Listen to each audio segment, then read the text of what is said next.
कम से कम राजपुर वाले मुझको मानते हैं ना, मानते नहीं मानते बोलो। अब राजपुर के मंदिर में ये कुप्रथा मत लगाना, ठीक है ना, ये सिद्धांत नहीं लगाना कि नहीं बस जो मैं कह रहा हूँ उतना करना। अपने हाथ से गंधोदक नहीं लेना, कोई दे तो ले लेना, अपने हाथ से द्रव्य नहीं चढ़ाना, और साथ में गर्भगृह में नहीं जाना है। और ज़्यादा विशुद्धि वाला मामला करना हो तो कोई सामान को छूना नहीं।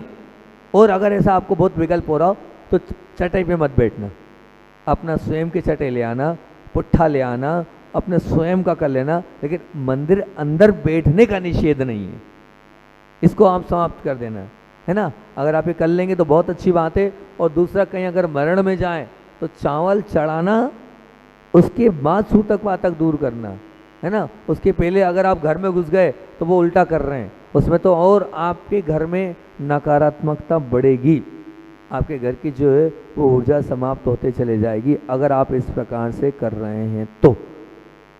ये मैंने आपके सामने आगम रखा है और यही गुरु मुख से सुना है, यही गुरु जी ने हमें सिखाया है और यही हमें गुरु जी ने बताया है।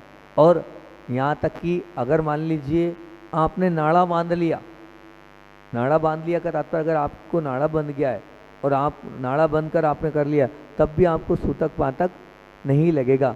पंचकल्याणक आदि में जब नाड़ा बन जाता है तो नाड़ा बन जाने के माध्यम से उसके बाद आपको सूतक पातक कहीं से नहीं लगेगा। और अगर आपने घर का त्याग कर दिया है कि हम घर का ही त्याग कर रहे हैं, तो घर का त्याग कर दिया है तब भी, लेकिन घर का त्याग ओरिजिनलिटी होना चाहिए। पता चले मोबाइल से बात कर रहे हो, वो घर का त्याग नहीं होगा।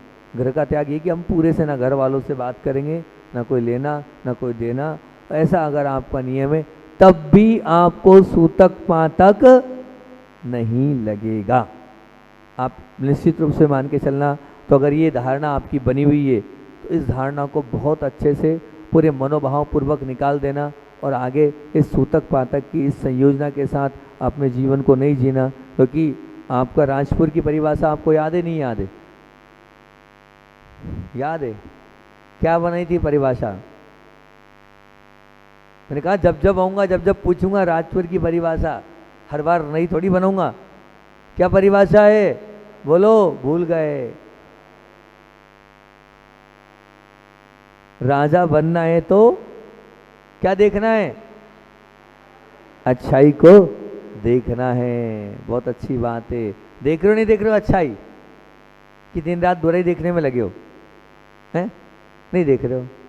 कैसे राजा बनोगे? राजपुर वालों बताओ। नाम तो राजपुर है लेकिन अच्छाई नहीं देख रहे हैं। हर बार वही प्रवचन करूं क्या?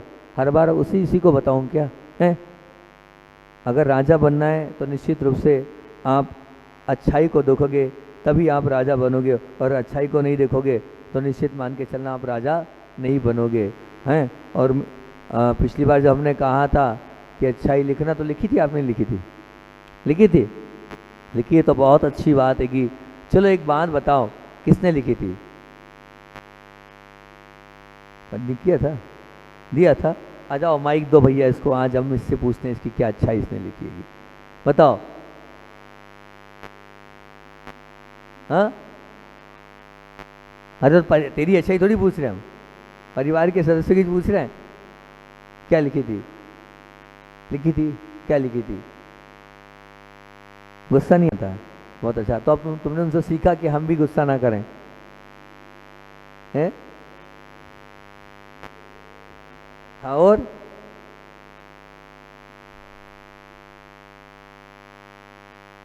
बहुत बढ़िया। अब आप तो नहीं करते? करते हैं? करते हैं। और बहुत अच्छा। और आदर करते हैं। आप करते हैं कि नहीं? सुनो, बहुत अच्छा, बैठ जाओ। ये जो अच्छाइयाँ हैं ये हमने इसलिए आपसे बोला था कि उन अच्छाइयों को देखकर हम उनके जैसे बने। उनमें जो जो हमने क्वालिटीज़ निकाली है वो क्वालिटी हमारे अंदर भी आए, तब तो हो पाएगा हमारा कल्याण। और अगर हम उन अच्छाइयों को हम नहीं निकाल पाएंगे तो फिर हमारा कल्याण कैसे होगा? निश्चित मान के चलना हमारा कल्याण हुआ है। अगर करना चाहते हैं तो हम भी अच्छाइयों को देखते चलें और उन अच्छाइयों के साथ अपने जीवन को अच्छा बनाते चलेंगे तो बहुत अच्छी बात है। फिर क्या बोल रहा था? स्वयं की निंदा करनी, जलन छोड़ना है और स्वयं की चलो कम से कम हर बार आके तुम्हारे को तुम्हारे गांव की परिभाषा तो याद दिलाता हूँ। जलन छोड़ना है और स्वयं की छोड़ रहे हो जलना, बोलो है? आपस की अंदर की जलन छूट रही है? नहीं छूट रही है? छूट रही है? बोलो तो है? सब अपने अपने हिसाब से बोलो, छूट रही जलन नहीं छूट रही? हमारे अध्यक्ष जी बोल रहे हैं कि हम क्या करेंगे, प्रयास कर रहे हैं। निश्चित जलन छूटना, भाई भाई में बड़ी जलन होती है। आपको पता है कि इनके अध्यक्ष जी के छोटे भैया आए, अच्छा लगा मुझे, ऐसा होना चाहिए। आपके अध्यक्ष जी का आदर्श है। कैसे आदर्श है आपके अध्यक्ष जी? क्या उनकी मैं मतलब बहुत अच्छी बात मैं बोल रहा हूँ। अभी जब मैं कहाँ था, कचनार में था, तो इनके छोटे भैया आए। इनके छोटे भैया का नाम क्या है? सौरभ भाई आए। सुनो बहुत ध्यान से, उनने जो बताया मेरे को बिल्कुल बहुत अच्छा लगा सौरभ भाई की बात। सौरभ भाई आए और जो सौरभ भाई ने बताया कि बोले महाराज मैंने बहुत कमाया है और इतना कमाया है शायद ही कोई कमाएगा, और मैंने गंवाया भी बहुत है, इतना गंवाया कि शायद ही कोई गंवाएगा। अब वो तो आजकल चलता है, उसमें लग गए होंगे वो। तो आया भी और गया भी, लेकिन मेरे परिवार ने कभी भी मुझे हीन भावना से नहीं देखा। कभी मेरे परिवार ने ये नहीं कहा, मेरे बड़े भैया ने, कि तुम निकल जाओ बाहर हो जाओ, तुमने ये किया। और हमेशा उन्होंने मेरी मदद करी, मेरे साथ खड़े रहे। और यहाँ तक कि सबसे बड़ी बात वो मुझे बहुत अच्छी लगी, जो वास्तविकता में एक घर के बड़े सदस्य में होना चाहिए, वो ये लगी कि वो मंदिर नहीं जाते थे, भगवान के अभिषेक नहीं करते थे। तो उन्होंने कहा तू अगर अभिषेक नहीं करेगा, भगवान के चरण नहीं छुएगा, तो क्या करूँगा मैं? भोजन एक टाइम करूँगा, मैं भोजन एक टाइम करूँगा। बोले मैं ऐसी पापी आत्मा कि वो मेरे कारण एक टाइम बहुत बार भोजन किया। पता किया उनने, क्यों आज उसने अभिषेक किए कि नहीं? बोले नहीं किए। तो बोले ठीक है आज एक टाइम भोजन करूँगा। बोले मेरे कारण मेरे बड़े भैया ने कितनी बार एक टाइम भोजन किया। सोचो कोई मिलेगा ऐसा बड़ा भाई हैं? इतना नुकसान करने के बाद भी कोई गुस्सा नहीं, प्रेम भाव से स्वीकार करना और साथ देना, और फिर धर्म ध्यान से लगाने के लिए खुद भूखे रहना। कोई रह सकता है? ऐसा है किसी के अंदर कि अपने छोटे भाई को सुधारने के लिए अपन एक टाइम भोजन कर लें? है?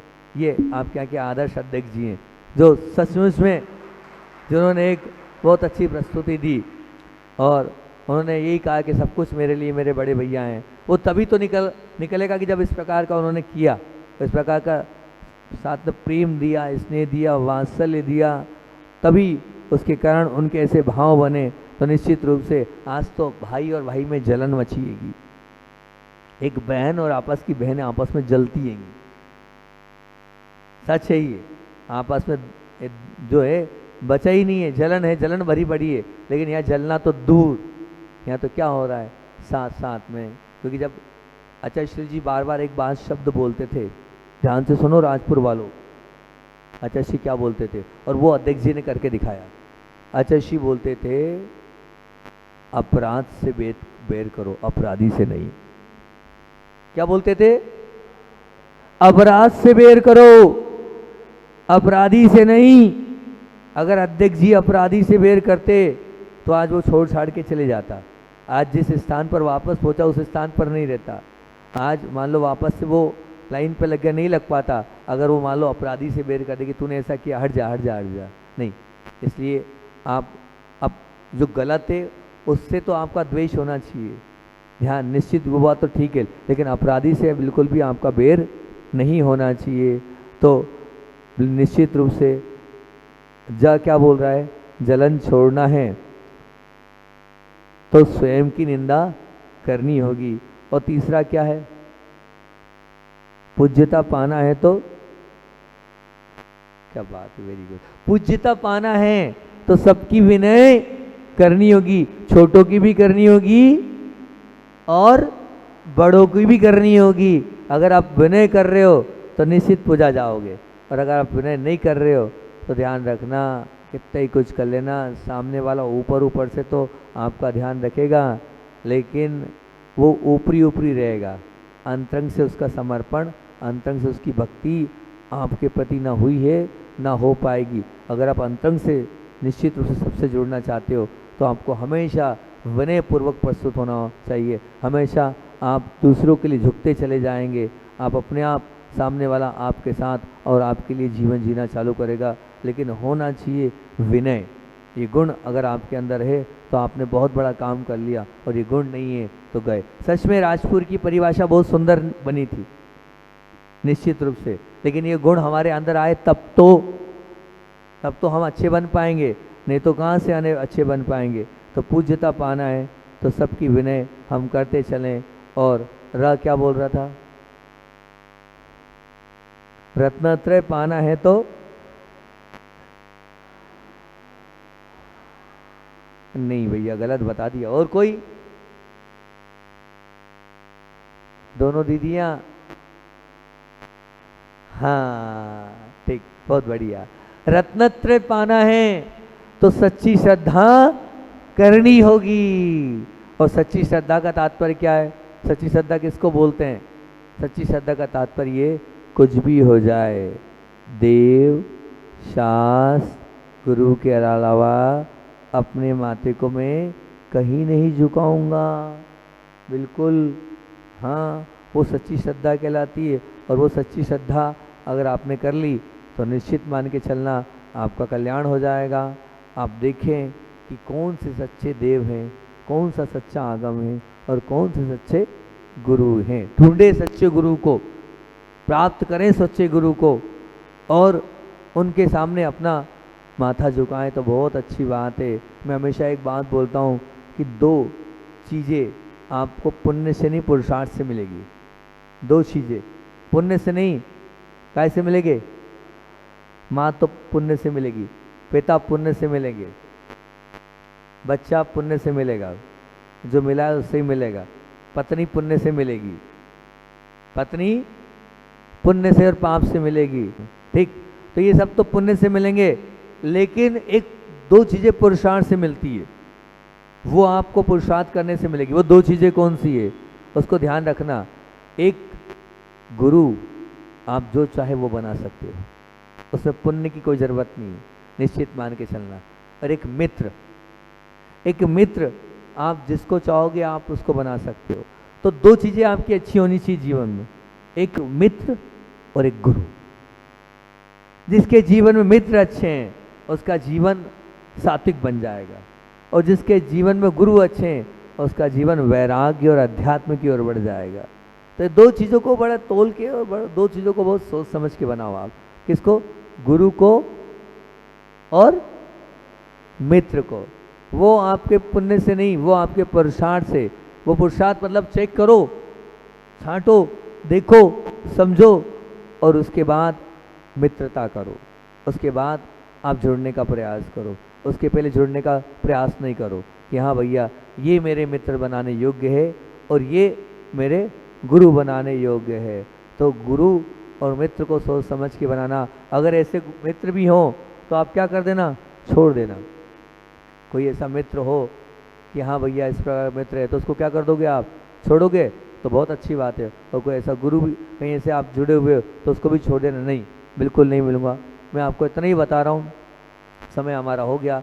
बात तो मुझे नमोकार मंत्र करनी थी, वो भी रह गई, और एक बहुत सुंदर सा विषय आज चिंतन करके मैंने लिखा था, वो भी रह गया, क्योंकि आप लोगों ने विषय दूसरा दे दिया था सूतक पातक का, तो अब मेरी बात दूसरी निकल गई तो सूतक पातक रह गया।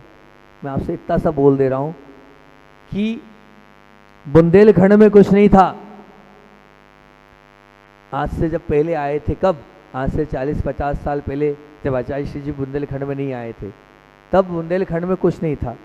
लेकिन जैसे ही पूज्य गुरुदेव से सब लोग जुड़े, और जुड़ने के बाद जब गुरुदेव की भक्ति करी, और भक्ति के साथ साथ जब गुरुदेव के आहार, संघ के आहार कराए, साधुओं के आहार कराए, तो अपने आप वो बुंदेलखंड जो गरीबी किस रेखा के अंदर आता था, लेकिन वही बुंदेलखंड, सोचो विचार करो, ये बुंदेलखंड की परंपरा है।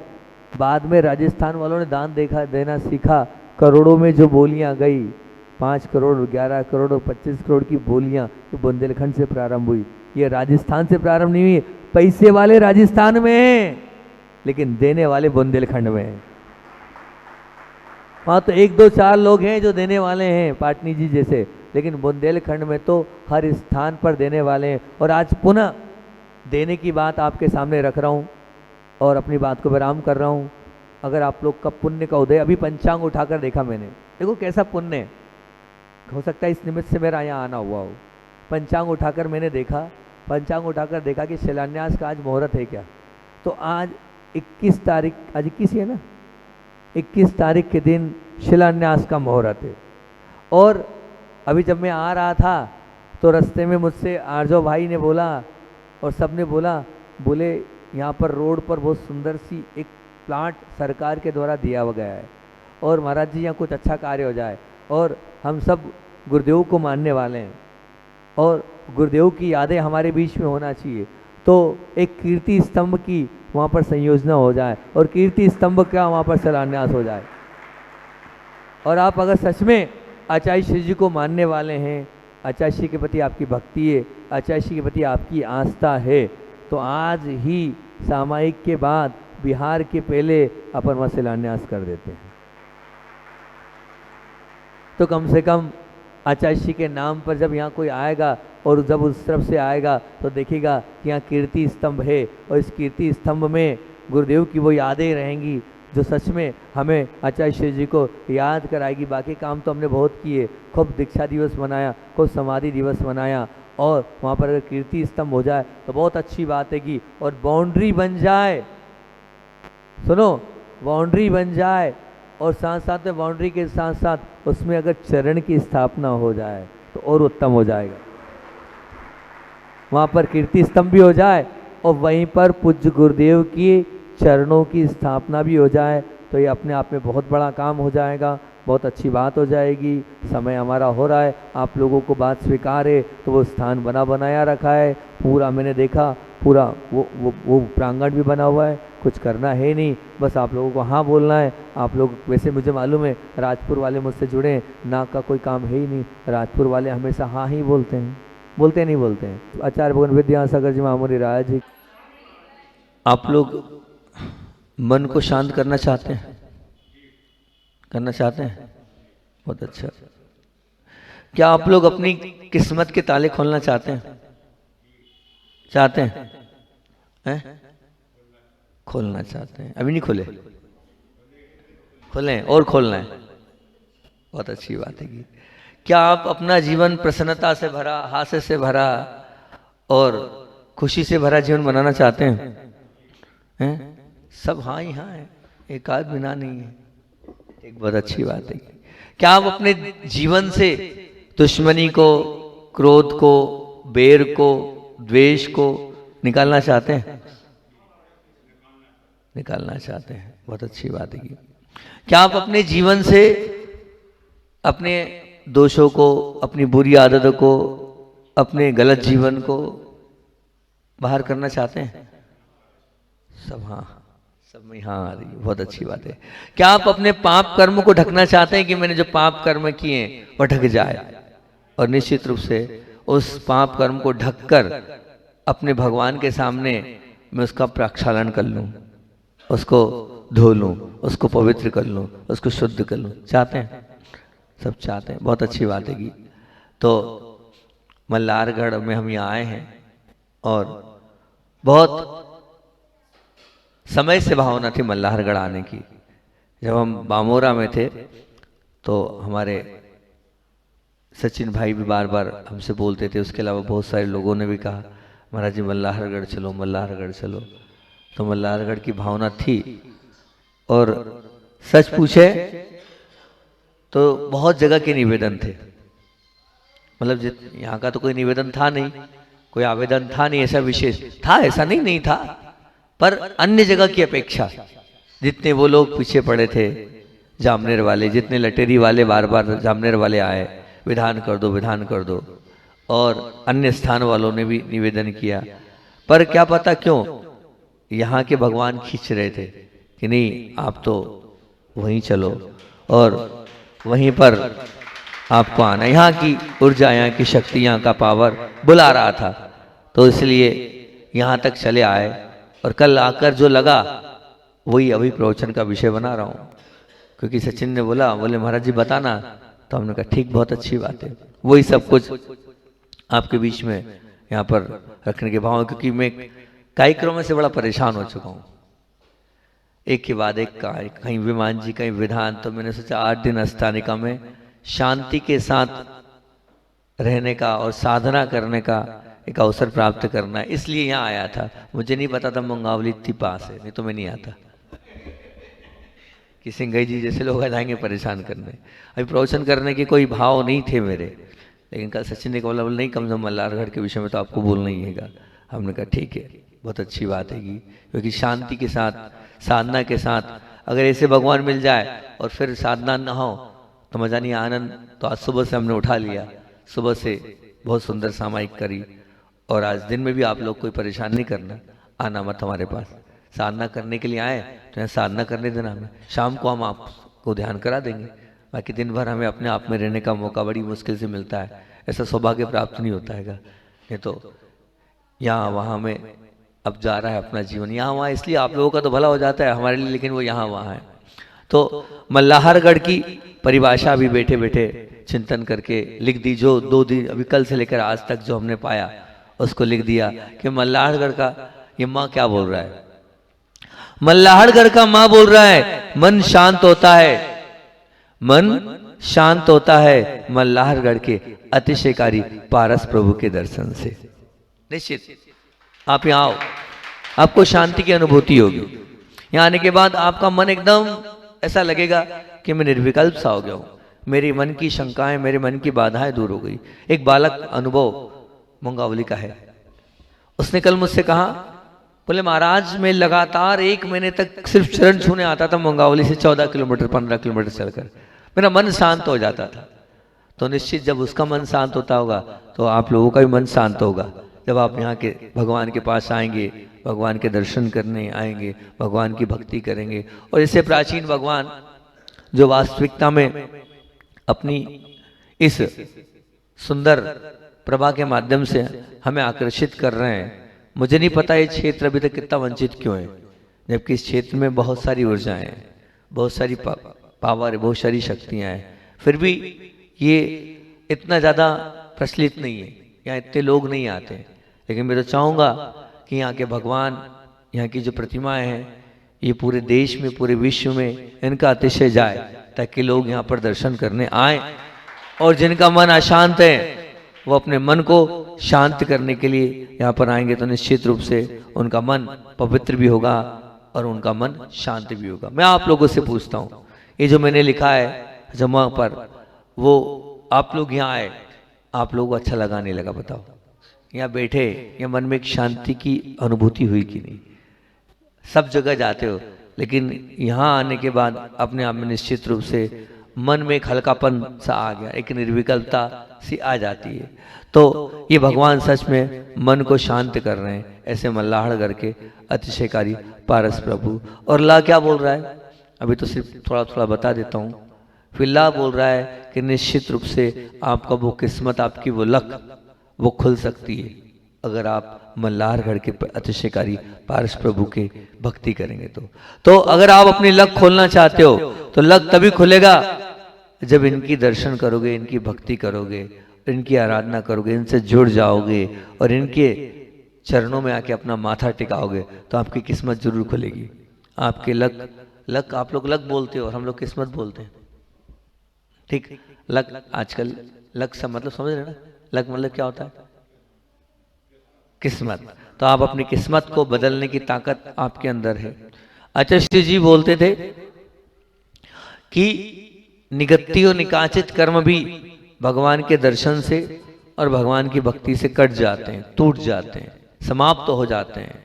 तो अब जब जहां मन शांत होता है तो निश्चित मान के चलना, मन तभी शांत होता है जब असाता कर्म होते हैं, तब मन अशांत हो जाता है। लेकिन जब जो भगवान मन को शांत कर सकते हैं तो निश्चित वो भगवान हमारी किस्मत को भी बदल सकते हैं, हमारी किस्मत को भी फेर सकते हैं। और वो क्या होगा, क्यों, कैसे फेरेंगे? हमें विश्वास हो जाए, हमें उन पर श्रद्धा हो जाए, तो निश्चित रूप से हमारी वो किस्मत भी ये प्रभु खोल सकते हैं और इनके माध्यम से हमारी किस्मत भी खुल सकती है और उस किस्मत से हम अपने आप को, अपने जीवन को और अपने जीवन में कुछ न कुछ प्राप्त कर सकते हैं। पर विश्वास होना चाहिए तभी। और मैं तो मानता हूं जिन्होंने इनको माना होगा उनकी किस्मत जरूर खुली होगी। नहीं खुली बोलो? कोई एक आध जना है जो ऐसा है कि हम हाँ इन मल्लाड़ करके अतिशिकारी पास प्रभु के भक्ति करने आए और यहाँ से हमारी किस्मत खुली है। खुली है? आपकी खुली है? बहुत अच्छी बात है। इसी प्रकार से आप भक्ति करते रहना तो आपकी वो किस्मत भी खुलती चली जाएगी और उस किस्मत के माध्यम से आपका भी भला अपने आप से होता चला जाएगा। अगर किस्मत खुली है तो कुछ ऐसा कर लेना इन भगवान की निमित्त से, भगवान के नाम से, कि वो आपका आने वाला कल सुधार सके। ठीक? हाँ बोल रहा है, ताजी ताजी परिभाषा तैयार करिए, है ना। हाँ बोल रहा है, क्या बोल रहा है कि हाथ से भरा जीवन होता है मल्लाहरगढ़ के अतिशयकारी पारस प्रभु के दर्शन से। निश्चित एक प्रसन्नता सबके जीवन में होना चाहिए, एक हंसी सबके जीवन में होना चाहिए और वो हंसी को दिलाने वाले, वो हंसी की प्राप्ति इन भगवान के पास होती है। आने के बाद जब आपका मन शांत हो जाता है और आपके अंदर कोई दुख है, आपके अंदर कोई पीड़ा है, वो दुख और पीड़ा को हरने वाले हैं ऐसे भगवान है।